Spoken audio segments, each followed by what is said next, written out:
बिबट्याने अचानक झडप घातली आणि मालक संकटात पाहून म्हशीने शिंगच असं बिबट्या अंगावर, म्हशीनं घेतला शिंगावर. घटना जाणून हादराल. तळोदा तालुक्यातील दलेलपूर शिवारात 65 वर्षांचे बादशाह भरवाड आपल्या जनावरांसोबत नेहमीप्रमाणे चरायला गेले होते. त्यांच्या आयुष्यात हा एक रोजचा भाग होता. अनेक वर्ष त्यांनी असेच गुरे चारत दिवस घालवले. त्यामुळे त्यांना त्या परिसराची पूर्ण माहिती होती. कोणत्या ठिकाणी कसं वागायचं, कोणत्या वेळी काय धोका असू शकतो याचा त्यांना पूर्णपणे अनुभव होता. पण अनुभव असूनही निसर्गात कधी काय घडेल हे सांगता येत नाही. गुरं शांतपणे गवत खात होती, काही निवांत उभी होती तर काही हळूहळू पुढे सरकत होती. वातावरणात एक निवांतपणा होता.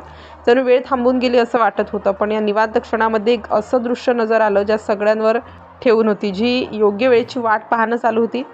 त्या नजरेत भूक होती, तीव्रता होती आणि एक निर्दयी निर्णय दडलेला होता. ताटुसाच्या शेतात एक मादी बिबट्या आधीपासून दबा धरून बसली होती. तिच्यासोबत तिची 2 मोठी पिल्लंही होती आणि त्यांना शिकार करण्याची ही योग्य संधी होती. ती पूर्णपणे सावध होती. तिचं लक्ष फक्त एका योग्य क्षणावर होतं. ती इतकी शांत होती की तिच्या उपस्थितीची चाहूलही कोणाला लागली नाही. प्रत्येक हालचाल मोजून मापून अचूक आणि संयमाने ती पुढच्या क्षणाची वाट पाहत होती. बादशाह भरवाड पूर्णपणे निर्धास्त होते. त्यांचं लक्ष त्यांच्या जनावरांकडे होतं. त्यांनी कधीच कल्पना केली नव्हती की त्यांच्या अगदी काही पावलांवर मृत्यू दबा धरून बसलाय. ते निवांत उभे होते, कधी एका जनावराकडे पाहत होते, कधी दुसऱ्याकडे. त्यांच्या चेहऱ्यावर कोणतीही चिंता नव्हती, कारण त्यांना वाटत होतं की सगळं सुरक्षित आहे. अचानक उसाच्या पानांची हलकी सळसळ झाली. एक क्षण असा आला की वातावरणात काहीतरी बदलल्यासारखं वाटलं. पण तो बदल इतका सूक्ष्म होता की त्याकडे दुर्लक्ष झालं आणि त्याच क्षणी जणू विजेचा कडकडाट झाला तसं सगळं घडलं. मादी बिबट्या अत्यंत वेगाने उसाच्या शेतातून बाहेर झेपावली आणि थेट बादशाह भरवाड यांच्या अंगावर आली. तिची झेप इतकी अचूक आणि वेगवान होती की कोणालाही प्रतिक्रिया द्यायला वेळच मिळाला नाही. तिचं लक्ष स्पष्ट होतं, थेट गळ्यावर वार करून शिकार संपवणे.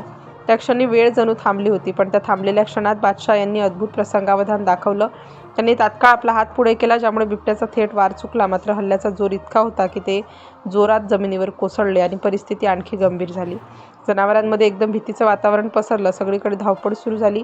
काही जनावरं पळून गेली, काही घाबरून उभी राहिली, तर काही पूर्णपणे गोंधळून गेली. त्या सगळ्या गोंधळात बिबट्या पुन्हा हल्ला करण्यासाठी सज्ज झाली होती, कारण तिला माहीत होतं की हीच योग्य वेळ आहे. बादशाह भरवाड जमिनीवर पडलेले होते आणि त्यांच्यासमोर मृत्यू उभा होता. बिबट्याचे डोळे त्यांच्या दिशेने रोखलेले होते. ती पुन्हा झेप घेणार होती आणि त्या क्षणी असं वाटत होतं की आता काहीही होऊ शकतं. पण अचानक एक अनपेक्षित गोष्ट घडली. जिथे सगळे पळत होते तिथे एक म्हैस थांबली. ती पळाली नाही, उलट तिने मागे वळून पाहिलं. तिच्या नजरेसमोर तिचा मालक संकटात होता आणि तो क्षण तिच्यासाठी निर्णायक होता. ती हळूहळू नाहीतर निर्धाराने पुढे आली. तिच्या चालण्यात भीती नव्हती, ती तर एक आक्रमक शांतता होती. तिने परिस्थिती ओळखली होती आणि पुढच्या क्षणी तिने जे केलं ते पाहून सगळे थक्क झाले. बिबट्या दुसऱ्या हल्ल्यासाठी उडी मारणार इतक्यात म्हशीने पूर्ण ताकदीने तिच्यावर धडक दिली. तिच्या शिंगांनी बिबट्याला इतक्या जोरात उचललं की ती हवेत गेली आणि दूर फेकली गेली. हा क्षण इतका थरारक होता की पाहणाऱ्यांच्या अंगावर काटा उभा राहिला. म्हशीच्या या धाडसी कृतीनं सगळं चित्र बदललं. बिबट्या काही क्षणासाठी गोंधळली. तिला अशी प्रतिक्रिया अपेक्षित नव्हती. तिचा आत्मविश्वास ढासळला आणि परिस्थिती तिच्या विरोधात जाऊ लागली. याचवेळी इतर जनावरांनाही धीर आला. त्यांनी पळणं थांबवलं आणि हळूहळू त्या म्हशीच्या बाजूने उभं राहायला सुरुवात केली. काही वेळातच सगळा कळप एकत्र आला आणि त्यांनी बिबट्याला घेरण्याचा प्रयत्न केला. आता बिबट्याच्या समोर एक नव्हे तर अनेक जनावरं होती आणि ती सगळी आक्रमक झाली होती. परिस्थिती पूर्णपणे बदलली. आता शिकार बनण्याची वेळ आली होती. बिबट्याने परिस्थिती ओळखली. तिने एक पाऊल मागे घेतलं, मग दुसरं. तिच्या डोळ्यात आता आत्मविश्वास नव्हता तर सावधपणा होता. आणि मग अचानक ती वळली आणि आपल्या पिलांसह जंगलाच्या दिशेने पळ काढला. परिसर पुन्हा शांत झाला, पण ही शांतता वेगळी होती. या शांततेत एक थरार होता, एक अनुभव होता आणि एक मोठा धडा दडलेला होता. बादशाह भरवाड जखमी अवस्थेत होते पण जिवंत होते.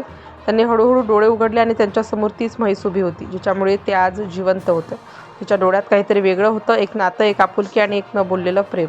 नंतर त्यांनी एकच गोष्ट सांगितली, जर आज माझी म्हैस नसती तर मी जिवंत राहिलो नसतो. आणि हेच वाक्य संपूर्ण घटनेचं खरं सार सांगून जातं. ही घटना आपल्याला एक मोठा संदेश देते की नातं फक्त माणसांमध्ये नसतं तर प्राण्यांमध्येही असतं आणि वेळ आली तर ते नातं जीवावरही उठू शकतं. त्या दिवशी बिबट्याने झडप घातली होती, पण शेवटी एका म्हशीने मृत्यूला शिंगावर घेतलं होतं आणि एक जीव वाचवला होता.